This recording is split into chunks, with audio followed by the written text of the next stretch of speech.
형통하는 패턴을 반복하라. 여러분도 아마 그런 경험이 있을 거예요. TV를 켜려고 리모컨을 누르잖아요. 그러면 TV가 안 나올 때가 있어요. 그럴 때 우리는 나도 모르게 이 버튼을 다시 한번 길게 세게 누릅니다. 그리고 길게 눌러도 TV가 안 켜지면 그 다음 단계 뭐냐면 툭툭 쳐봅니다. 접촉이 불량한가 툭툭 쳐보죠. 툭툭 쳐본 다음에 다시 길게 눌렀는데도 TV가 안 켜지면 그 다음 단계 뭐냐면 배터리가 나갔나 하면서 이걸 열어보죠. 배터리가 잘못 위치해 있나 확인해 봅니다. 그리고 나서 다시 아직 괜찮은데 간지 온지 안 됐는데 하면 다시 또 눌러보죠. 그래도 안 되면 그때 뭐 하냐면 이런 데다 또 쳐봅니다. 세게. 그런 다음에 이제 다음 단계 넘어가죠. 그러면 코드가 뽑혔나? TV 라인이 뽑혔나? 하면서 라인을 점검합니다. 알고 봤더니 라인이 뽑힌 거예요. 연결이 끊긴 거예요. 우리가 살면서 어떤 패턴을 갖냐면 제가 조금 전에 설명한 것처럼 TV가 안 나오면 나도 모르게 일단 길게 누릅니다. 무의식적으로 누릅니다. 그리고 칩니다. 우리는 이것을 하나의 패턴이라고 말을 합니다. 패턴이 뭐냐면 저기 써 있는 것처럼 일정한 형태 또는 유형 이렇게 말합니다. 그래서 사실 제 넥타이도 이 패턴이 있습니다. 여러분께 잘 안 보이지만 이것도 그냥 만든 게 아닙니다. 그냥 찍은 게 아니고 패턴. 오른쪽에서 왼쪽으로 내려가는데 실타래를 꾼 것처럼 하는 그런 패턴을 갖고 만든 넥타이입니다. 패턴은 반복되는 구조나 흐름, 어떤 존재가 반복해서 만드는 선택과 구조, 삶을 어떤 균형에 따라 반복하며 만들어가는 리듬. 이 패턴이 왜 중요하냐면 내가 이 패턴을 계속 반복하는 어떤 일을 함으로 인해서 결과가 결정된다는 것입니다. 우리는 흔히 이렇게 생각하죠. 뇌가 내 행동을 좌우한다. 처음에는 맞습니다. 처음에는 내 생각과 내 정보가 내 행동을 좌우합니다. 그러나 어느 단계가 넘으면 내 행동이 내 뇌를 자극합니다. 내 행동이 패턴이 습관이 내 뇌를 지배합니다. 그래서 습관이 무섭고 패턴이 무서운 겁니다. 따라서 잘못된 원인이나 이 패턴을 고치지 않으면 아무리 열심히 밤을 새워서 열심히 해도 결과는 변하지 않습니다. 오늘 읽었던 사사기, 여러분께서 공동체 성경 읽기를 하셨을 텐데 이 사사기를 읽으면서 어떤 패턴을 발견하냐면 이런 패턴을 발견하게 됩니다. 넘겨줄까요? 이스라엘 백성이 누구냐면 하나님의 백성이에요. 하나님의 선택받은 하나님의 백성이에요. 하나님을 왕으로 섬기는 백성이에요. 그런데 그들이 하나님을 거부하고 하나님 대신 우상을 섬기는 일을 합니다. 그러면 이스라엘의 주인이신 왕이신 하나님께서 그냥 보고 있지 않습니다. 잘못된 길을 갔으니 바로 돌아오라고 징계의 회초리를 듭니다. 어떤 때는 전쟁으로, 어떤 때는 가난으로, 어떤 때는 질병으로. 특별히 사사기에는 전쟁을 통해서 패배하게 합니다. 전쟁에 졌다는 것은 상대국 적국의 지배를 받는 것이며 압제를 받는 것이며 자유를 잃은 것이며 그래서 가난해지고 살기 어려운 겁니다. 이제 살기 어렵고 고통이 심해지면 사람들이 하는 게 있습니다. 하나님께 와가지고 살려주세요. 잘못해서요. 이번만 살려주면 다음부터 안 그럴 거예요. 라고 부르짖습니다. 그러면 또 선하신, 인자하신, 자비가 넘치신 하나님께서 또 그걸 들어주세요. 그래서 이제 적군을 이길 수 있는 리더를 세웁니다. 사사기에서는 사사라고 말합니다. 사사를 세워서 이제 그 통찰해서 적군을 이기고 그동안 빼앗겼던 모든 걸 다시 회복시킵니다. 그래서 그 나라에 평화가 도래합니다. 그럼 사람이 또 삶이 평화롭고 배가 부르고 등이 따스우면 또 하나님을 잊어버립니다. 다시 하나님 없이 다시 하나님 아닌 것으로 배를 불려보고 싶고 하나님 아닌 것 더 따스하고 싶은 하나님 아닌 것 더 평수를 늘리고 싶은 그런 욕망에 빠집니다. 그래서 다시 하나님을 버리고 우상을 섬기며 죄를 짓죠. 그러면 또 어떤 결과 죄상 사망, 죄는 반드시 고통을 수반합니다. 이것을 반복한 이야기가 사사기. 무려 얼마 동안 300년 이상. 와우. 이 악순환을 300년 이상을 반복합니다. 한 몇 년 하다가 이건 아니네 하면 돌이킬 만도 한데 300년 동안을 이 패턴을대로 삽니다. 여러분도 아마 그런 어떤 모습을 이 얘기를 들으면서 바로 내게도 그런 게 있어. 1년이 지났는데도 머리는 아는데 입은 아는데 안 되는 어떤 지점들이 있다는 것이죠. 그래서 이 잘못된 패턴을 계속 반복하면 어떤 결과가 오냐면 그게 더 고착이 됩니다.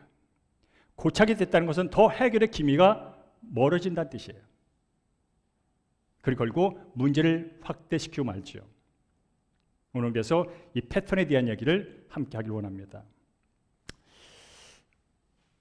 그러면 왜 이스라엘 백성들은 고통을 겪으면서도 이게 아닌데 하면서도 왜 자꾸 그들은 그 악순환을 반복했을까?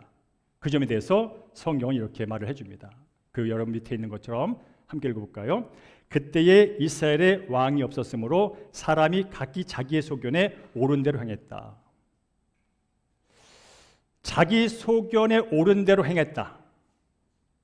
각자 자기가 정해놓은 기준이 옳다고 여기며 우기며 주장하며 자기 편한 대로 자기 마음대로 말하고 행동했다는 거예요. 여기 한 50명 이상이 앉아 계신데 50명 이상이 각자 자기 소견대로 말을 하고 자기 소견대로 행동을 한다면 어떤 일이 벌어질까요? 세상이 그야말로 혼란 그 자체죠. 너 그거 아니야? 무슨 얘기야? 너 그거 아니라니까 무슨 얘기야? 하면서 핏대를 올리며 싸움만 있게 되는 거죠. 그러면서 이제 그 앞에 보니까 그들이 소견대로 할 수밖에 없었던 이유가 있는데 왕이 없으므로. 여호수아 왕은 백성들로 하여금 옳은 길로 인도하는 어떤 지도자, 백성들이 잘못된 길을 가면 바른 길로 인도하는 그런 지도자, 그 지도자가 없으므로 그런 일이 벌어졌답니다. 이해가 되죠. 그러나 좀 더 사사기를 읽다 보면 이스라엘 백성에게 진정 왕이 없었을까? 이스라엘에게는 진짜 왕 중에 왕이 있었습니다. 인간 왕이 아니라 인간을 창조하신 왕, 진짜 하나님 왕이 계셨습니다. 그런데 그들이 그 진짜 왕을 무시합니다. 진짜 왕을 거부합니다. 그런 말미암아 그들은 바로 창세기 3장 아담이 하나님 없이 내가 하나님의 자리를 찬탈하여 하나님처럼 되어서 하나님같이 행동할 거야 하는 그런 자기 소견대로 행동을 합니다. 그래서 세상은 혼란스럽고 세상은 죄로 관영했습니다. 그래서 그들은 늘 악순환 속에서 벗어나지를 못했습니다. 여러분, 우리 교회 그런 성도는 아니지만 그런 성도가 있어요. 주일만 되면 예배장에 와서 정말 심각한 얼굴을 하고 정말 하나님 앞에서 간절히 눈물을 흘리면서 기도하는 성도가 있어요. 대부분의 그 기도는 어떤 기도냐면 하나님, 지난주에 나 또 넘어졌어요. 하나님, 지난주에 또 그 죄 저지르고 말았어요. 그러는 거예요. 하나님, 다음 주에는 내가 바꿔볼게요. 하나님, 다음 때는 정말 내가 그 죄에 안 짓고 한번 살아볼게요 하면서 눈물을 주저 흘리며 콧물까지 흘리며 기도를 합니다. 그러나 3일이 지나면 또 그 유혹에 빠집니다. 또 3일이 지나면 그 죄에서 머물러 있는 자신을 보게 됩니다. 그리고 다음 주일날 다시 오게 되죠. 하나님, 또 넘어졌어요. 하나님, 나는 이것밖에 안 돼요. 그러면서 너무나 서러워서 자기 감정이 북받쳐서 울면서 기도를 합니다. 저는 그런 분들에게 그런 말을 하고 싶은 거죠. 당신은 진정으로 회개하셨습니까? 당신이 눈물을 흘리며 기도한 건 맞습니다. 그러나 회개는 감정이 아닙니다. 회개는 후회가 아닙니다.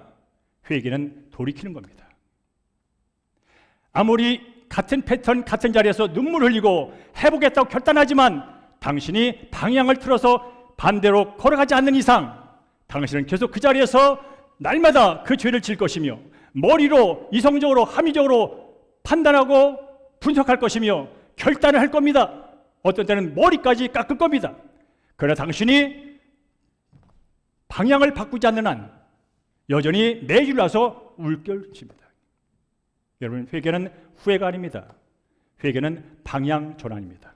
어디로? 하나님께서 원하시는, 하나님께서 말씀하신 곳으로 방향을 돌려서 걷는 게 회개입니다. 그런데 이렇게 설교를 들어도 다음 주에, 그래 오늘 설교 들었으니까 다음 주 될 거야, 하지만 또 실패할 겁니다. 왜 실패하냐면 여전히 내 인생의 주인의 핸들을, 내 인생을 인도하는 그 내 인생의 키를 내가 붙잡고 가는 한 우린 다시 실패합니다. 이 얘기 뭐냐면 하나님은 여전히 나의 헬퍼예요. 하나님, 오늘도 내가 내 인생 핸들 짚고 내가 열심히 최선을 다하여 가보겠으니 옆에서 코치해 주세요. 여전히 예수는 코치요. 여전히 예수는 헬퍼요. 여전히 내 도움에 필요한 존재이지 그분이 내 인생의 주인은 아니요. 그래서 여러분께서 이제 어떻든 믿음이 있어서 하나님, 예수님, 내가 이번 주는 내 인생의 핸들을 아주 정신 바짝 차리고 운전해 볼게요 하면서 여러분이 갑니다.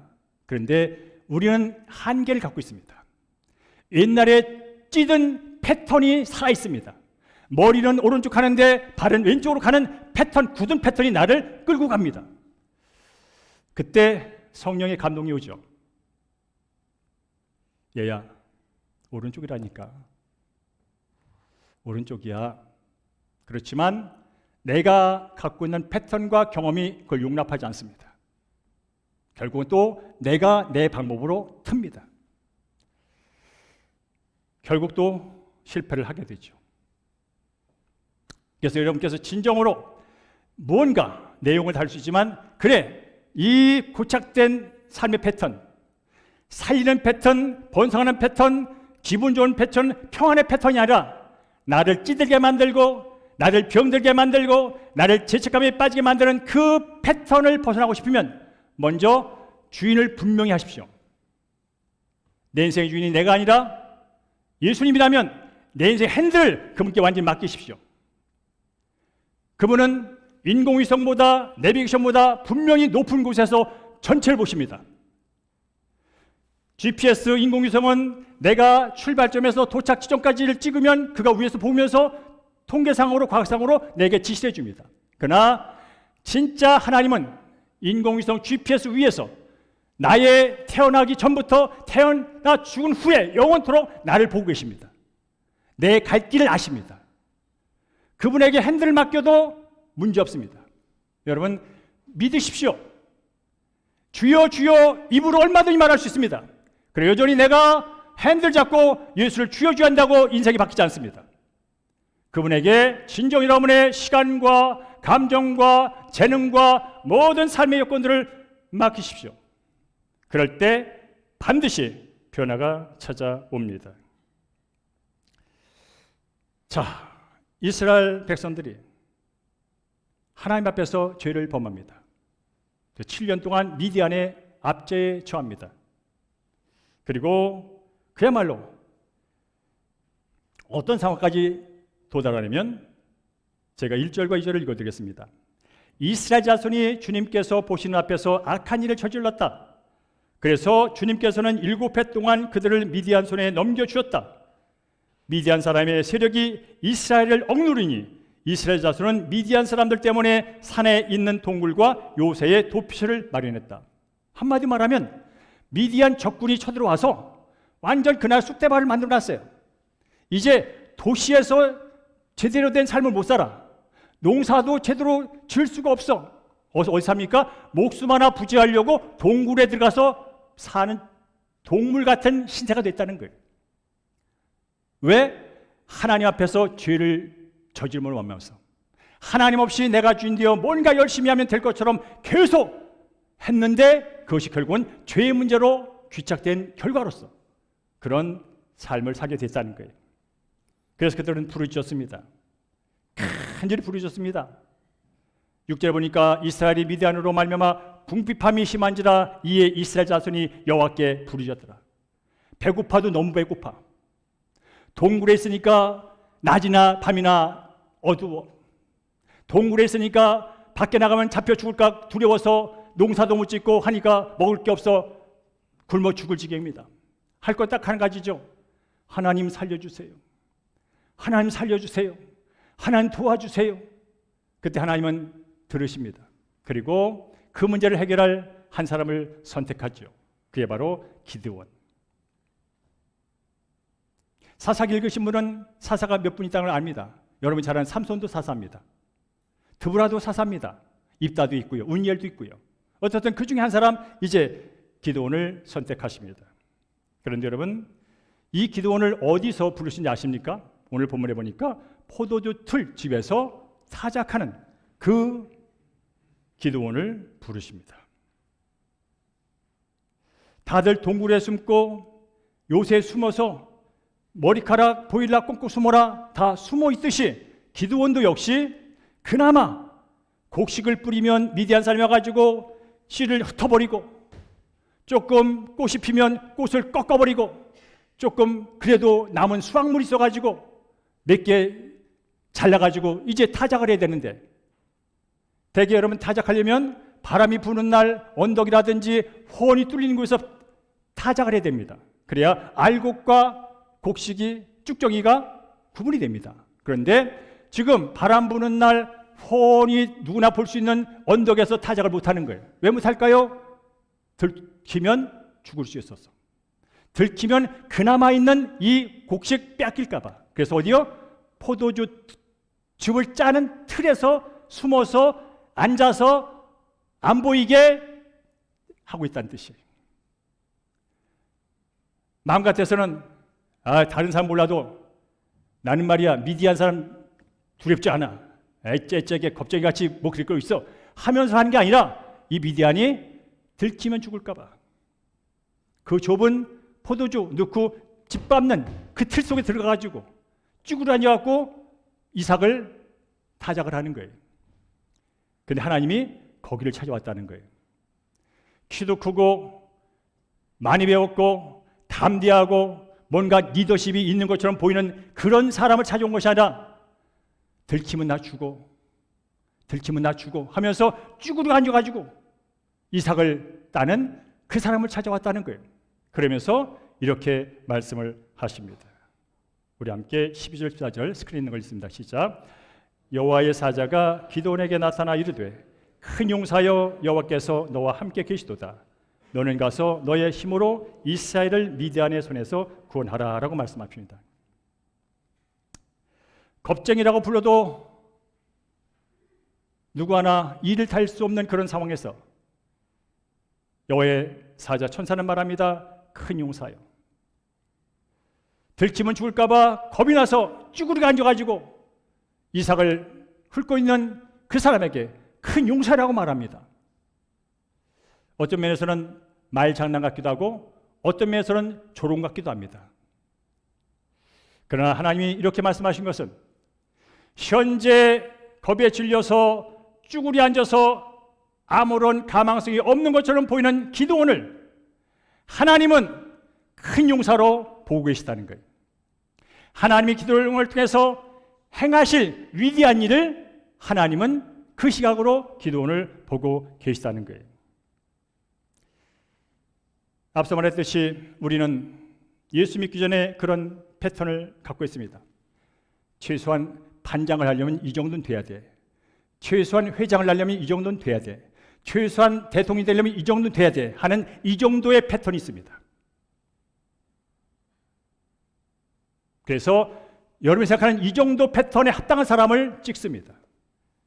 뭔가 잘생겼고 뭔가 많이 배웠고 뭔가 담력이 있고 뭔가 결단력이 있고 그런 사람이 리더라고 여기면서 여러분은 이미 그 패턴에 젖어 있습니다. 그러나 하나님은 달리 보십니다. 머리카락 보일라 꽁꽁 숨어서 비겁하게 겁쟁이처럼 쭈그리고 앉아있는 그 인생에게 말합니다. 너는 위대한 지도자야. 너는 위대한 용사야. 라고 말씀합니다. 그것이 어떻게 가능할까요? 우리 함께 16절 읽어볼까요? 16절 시작. 그러나 기드온이 그에게 대답하여 오주여 내가 무엇으로 이스라엘을 구원하리까? 보소서 나의 작은 집은 므낫세 중에 극히 약하고 나는 아버지 집에서 가장 작은 자입니다. 스스로 작다고 말합니다. 이 얘기 뭐냐면 스스로 나는 안 된다는 뜻이에요. 다른 사람 몰라도 나는 안 됩니다. 내가 얼마나 작은지 아세요? 내가 얼마나 미련한지 아세요? 내가 얼마나 어린지 아세요? 내가 얼마나 돈이 없는지 아세요? 내가 얼마나 지금 병 때문에 힘든지 아세요? 지금 내가 얼마나 다른 사람한테 조롱받는지 아세요? 그런 뜻이에요. 한마디로 말하면 못한다는 거예요. 왜냐하면 나는 찌질이라. 내가 봐도 내가 찌질이라 하나님께서 원하시는 그 일 나는 죽어도 못한다는 거예요. 그렇지만 하나님은 그런 기도원을 포기하지 않습니다. 스스로 작다고 스스로 못한다고 나는 원래 그렇다고 그런 기도원을 포기하지 않습니다. 16절에 이렇게 말하죠. 우리 함께 읽습니다. 시작. 여호와께서 그에게 이르시되 내가 반드시 너와 함께하리니 네가 미디안 사람 치기를 한 사람 치듯하리라. 맞아. 너 겁쟁이 맞아. 맞아. 네 집안 므낫세 지파 중에서 제일 숫자도 적고 가난하고 힘도 없고 인정도 못 받는 집안 그 태생 맞아. 넌 또 그 중에 제일 어린 자 맞아. 근데 분명히 있어. 네가 작고 네가 연약하고 네가 못 배우고 네가 힘이 없고 네가 병들었어도 반드시 내가 너와 함께 반드시 내가 너와 함께하면 내가 네게 말한 그 이루어져. 여러분 예수 믿기 전에 우리는 그 사고의 패턴을 갖고 살았습니다. 내가 머리가 좋았더라면 내가 리더십이 있더라면 내가 부자였더라면 내가 저 리더처럼 뭔가 사람들의 인정을 받는 그런 존재더라면 하면서 그 패턴에 살아갑니다.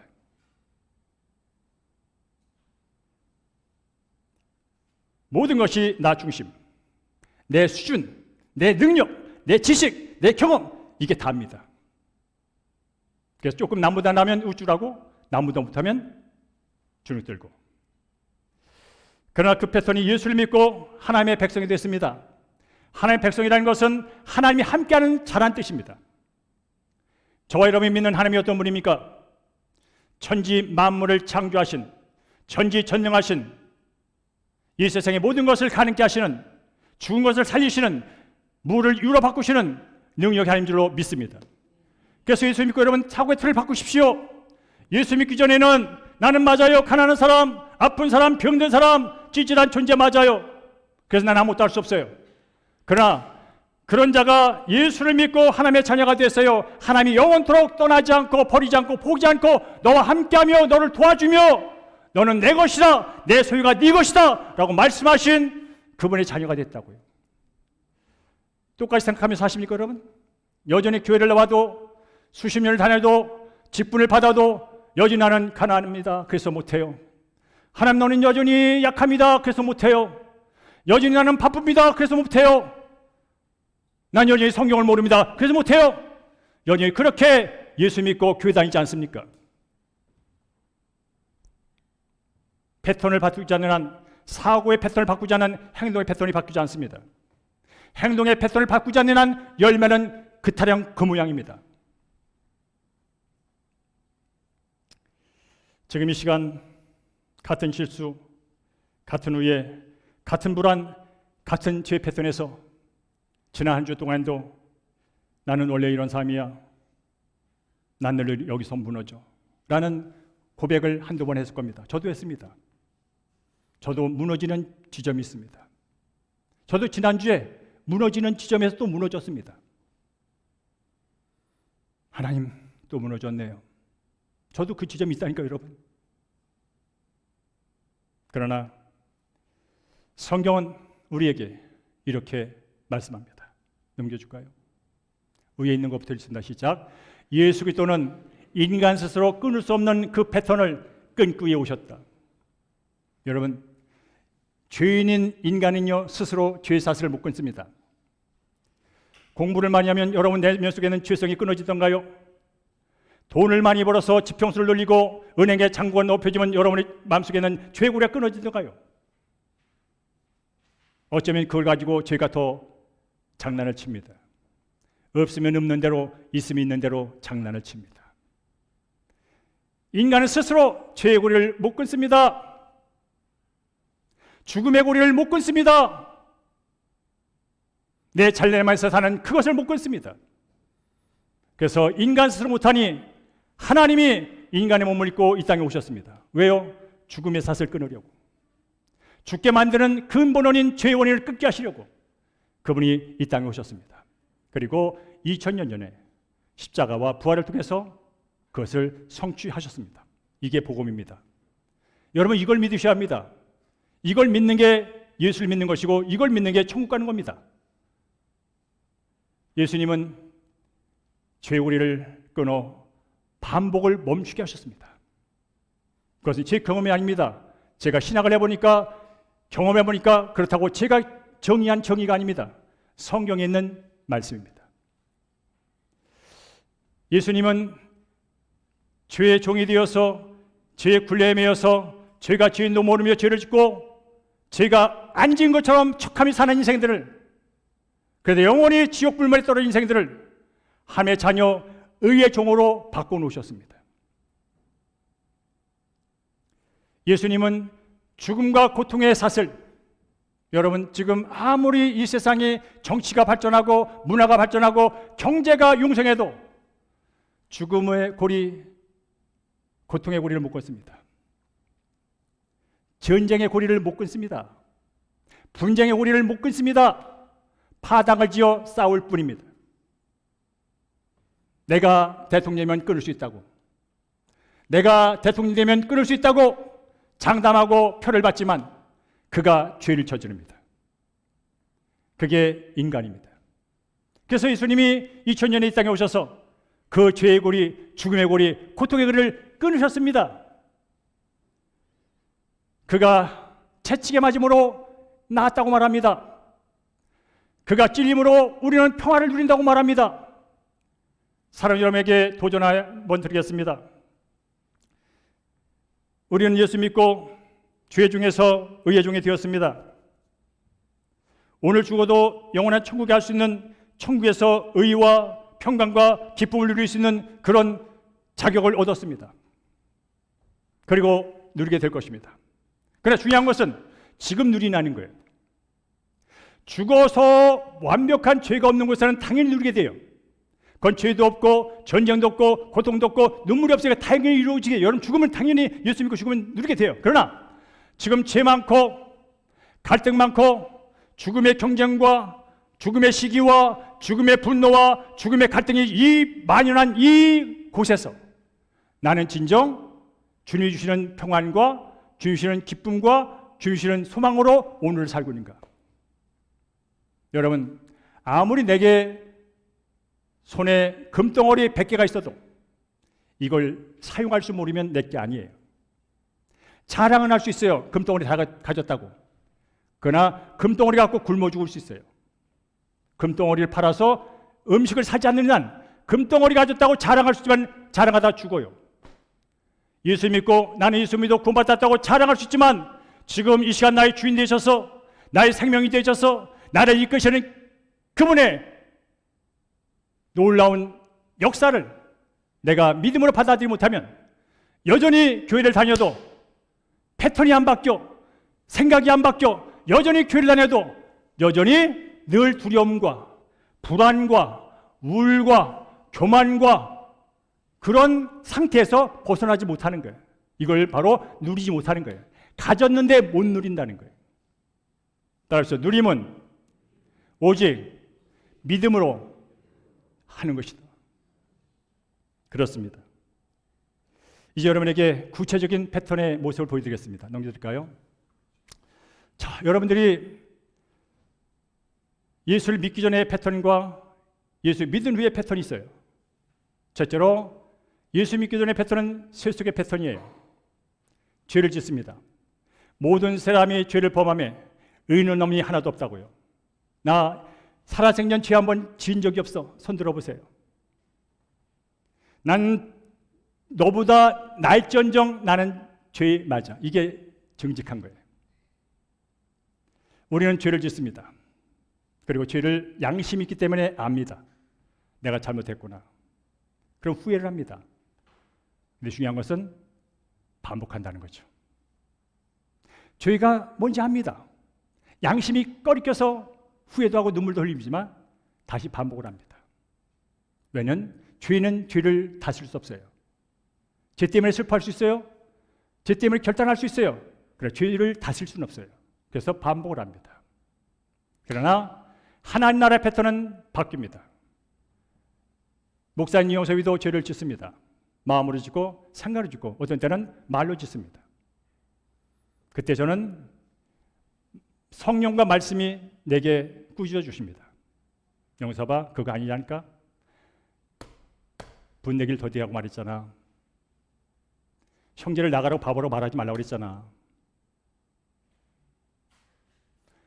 490번이라고 용서하라고 그랬잖아. 말씀 내게 옵니다. 그러면 저는 말씀의 지배를 받는 사람이에요. 왜? 함의 백성이니까. 아, 그렇군요. 제 양심은 속일 수 있어도 하나님 속일 수는 없죠. 그래서 제가 다시 돌이킵니다. 그래서 회복이 일어납니다. 세상은 압니다. 세상의 패턴은 압니다. 근데 안 걸 내가 해결할 수 없어서 다른 사람을 잡습니다. 내 죄를 내가 압니다. 근데 내 죄를 가리기 위해서 다른 사람을 모함합니다. 다른 사람의 죄를 끄집어내서 더 확대시킵니다. 이게 세상이 하는 짓들입니다. 두 번째로 세상의 패턴은 죽고 나서나 내가 주인입니다. 그래서 나를 믿을 수밖에 없어요. 내 경험, 내 IQ, 내 경험, 내 돈, 내 인맥 거기에 의존할 수밖에 없어요. 그런데 그게 뜻처럼 되지 않는다는 거죠. 그래서 하나님의 패턴은 전적으로 신뢰는 뭡니까? 믿고 맡기는 겁니다. 믿는 것만 끝나는 게 아니에요. 믿습니다. 100만 1000번 하는 게 중요한 게 아니라 믿고 의탁하는 거예요. 맡기는 거예요. 이게 믿음이라고 하는 거예요. 그래서 편해요.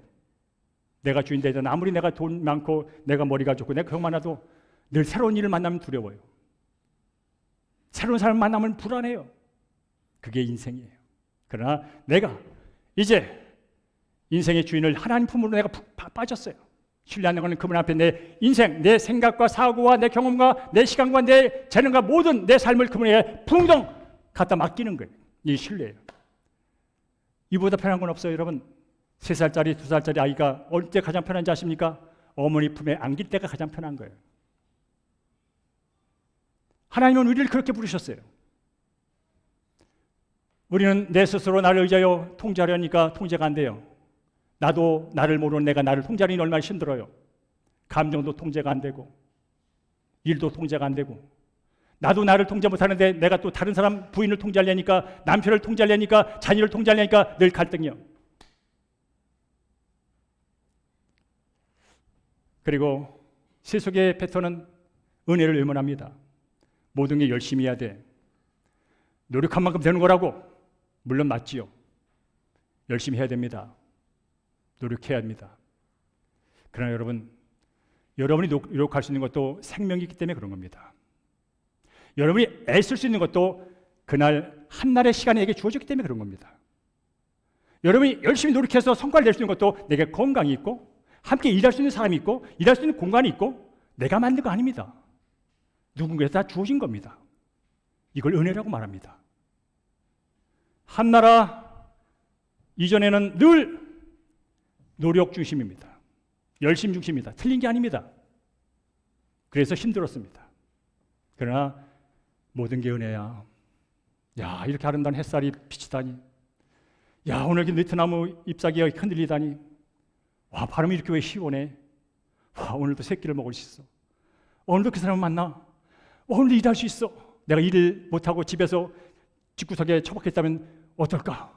와, 내게 밖에 나갈 수 있다는 게 이게 은혜지. 이게 복이야. 패턴이 바뀝니다. 이 패턴은 삶의 질을 좌우합니다. 넘겨볼까요? 그러면 구체적으로 어떻게 내가 이 하나님 나라 형통의 삶을 위한 패턴의 삶을 살 것인가? 결론은 이미 여러분 알고 있습니다.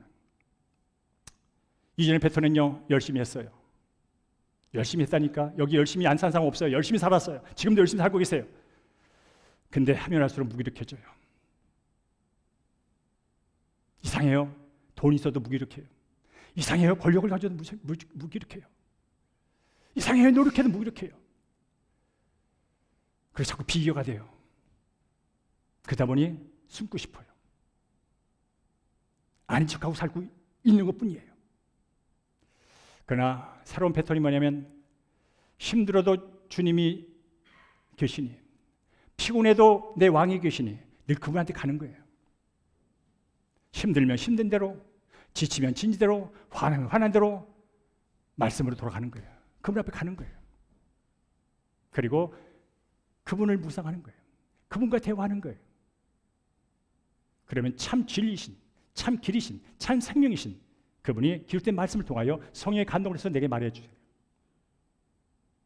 그럼 거기는 우리는 다시 회복의 길을 걷게 돼요.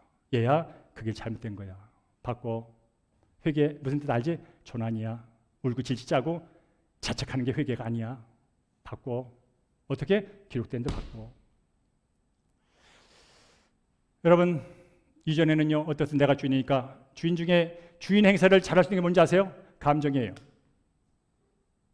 왜 화내는지 아세요? 내가 주인한 걸 표현하려고 화를 내는 거예요. 제가 가끔 아내한테 화내거든요. 이유는 한 가지입니다. 내가 네 남편이다. 내가 네보다 나이 많다. 주인 행사하려고 화를 내는 거예요. 이제 그만해. 난 결코 네 밑으로 안 내려가. 그만해! 라고 소리를 지르는 거예요. 그럼 어떻게 될까요? 그 순간이 지나면 제가 후회합니다. 아유, 찌지 같은 남편 또 됐네. 속으로 합니다. 여보 미안해. 그 감정을 묻히시고 내 주인으로 살려고 내 감정을 이렇게 폭발하면 내가 살아있는 것처럼 또 착각했네. 또 그 패턴에 빠졌네. 그리고 또 다시 돌아서는 거예요. 그때 거기만 머물면 안 되죠. 그럼 부인하죠. 그래도 부인이 이런 게 나쁜 게 있었어. 그래도 부인이 그러니까 그러지. 또 핑계를 만듭니다. 그러나 말씀으로 돌아온 거죠. 아내 사랑하라니까 예수님이 교회를 사랑한 것처럼, 교회를 세우기 위해 죽기가 사랑한 것처럼 아내를 사랑하라고. 그게 네 주인이 원하는 거야, 너한테. 그리고 실제로 그 주인은 너한테 그렇게 원할 뿐 아니라 실제로 그렇게 하셨어. 너도 할 수 있어.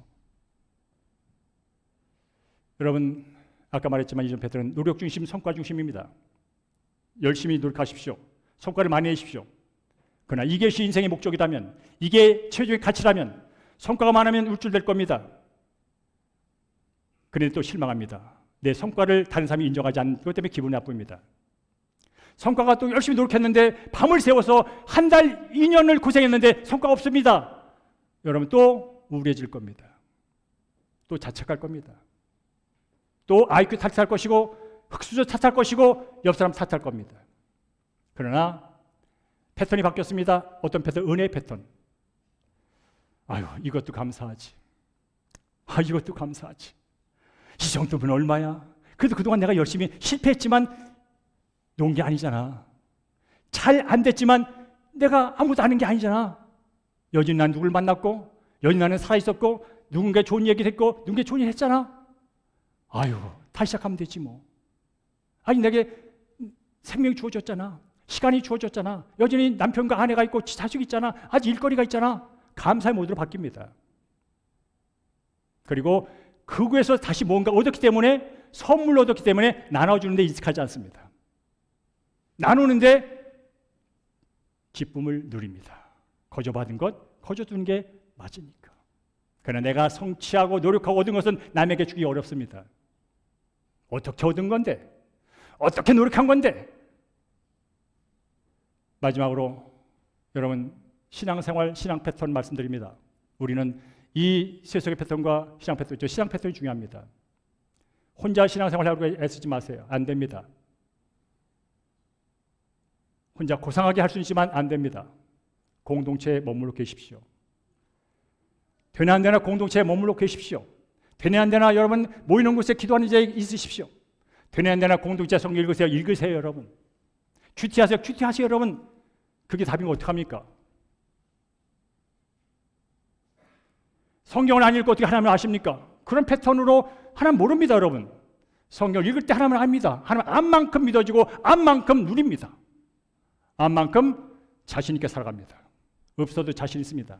암덩어리 있어도 살만합니다. 유익한 게 더 많습니다. 암이 있으니까 제가 유익한 게 더 많습니다. 너무나 한 날 한 날이 귀합니다. 여러분 한 분 한 분이 정말 귀합니다.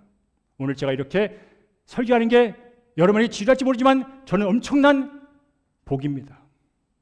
그래도 저는 여기서 멈추겠습니다. 자, 이제 마지막 결단회 하고 마치겠습니다. 넘겨줄까요?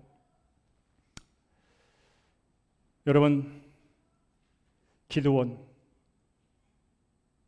겁쟁이로 들키면 죽을까봐 포도주틀에서 바람도 없는 곳에서 타작을 합니다.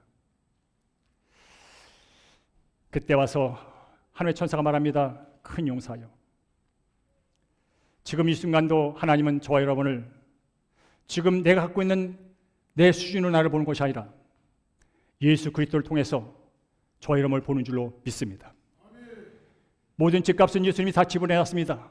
하나님은 저와 여러분을 죄 없는 자로 여기십니다. 예수 그리스도께서는 그의 보혈의 피로 우리를 의롭다 여놓으셨습니다. 우리가 여전히 내 마음속에 죄책이 있고 아픔이 있고 상처가 있지만 하나님 저를 여러분을 의롭게 보신 줄로 믿습니다. 사람들은 너는 왜 그 모양이라고, 왜 그렇게 가난하냐고, 그렇게 병이 들어 힘드냐고 말할지라도 하나님 말씀합니다. 너는 내 아들이 채찍에 맞으면 너는 나은 자야. 내가 볼 때 너는 건강한 자야. 너는 영원히 건강할 자야. 두고 봐. 너 죽으면 그거 할 거야. 영원히 건강할 거야. 그렇게 하나님이 나를 본다면 이제 내가 나를 보는 방법을 바꾸셔야 합니다.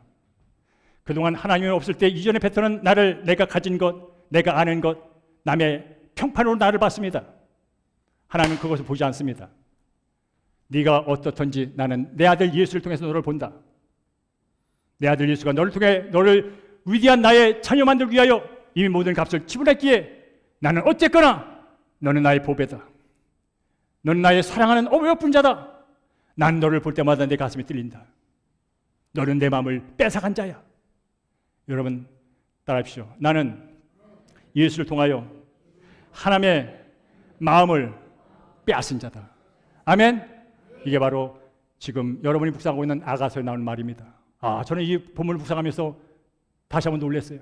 내가 하나님의 마음을 빼앗은 사람이구나. 내가 하나님의 마음을 빼앗았어요. 지금 하나님은 이 영상을 보면서 여러분이 볼 때는 별 보는 암덩어리 갖고 있는 목사지만 하나님 볼 때는 너무 기뻐 주체할 수 없는 존재예요. 아십니까? 여러분 한 분도 그렇게 하나님 보신다는 사실을. 그러니 환경으로 조건으로 여러분을 판단하지 마세요. 그 입으로 반복하여 말하지 마세요. 여러분은 주 안에서 하나님이 함께 하시는 하나님의 사람입니다. 자, 마지막 두 줄만 읽고 오늘 설교 마치겠습니다. 시작. 이제 나는 망하는 그 패턴을 끊고 오직 형통하는 패턴 예수를 왕으로 신뢰합니다. 다음 한 주간도 여러분의 결단과 지식과 양심에 여러분을 맡기지 마시고 전적으로 나의 왕 대신 그분에게 여러분의 인생을 맡기시고 핸들을 그분께 시원하게 맡겨드리시고 그분 옆에서 그분 뒤에서 널널하게 여러분의 학교에서 여러분의 가정에서 여러분의 직장에서 여러분의 사학교에서 행복하게 즐거운 인생 여정 이어가기를 주의 이름으로 축복합니다.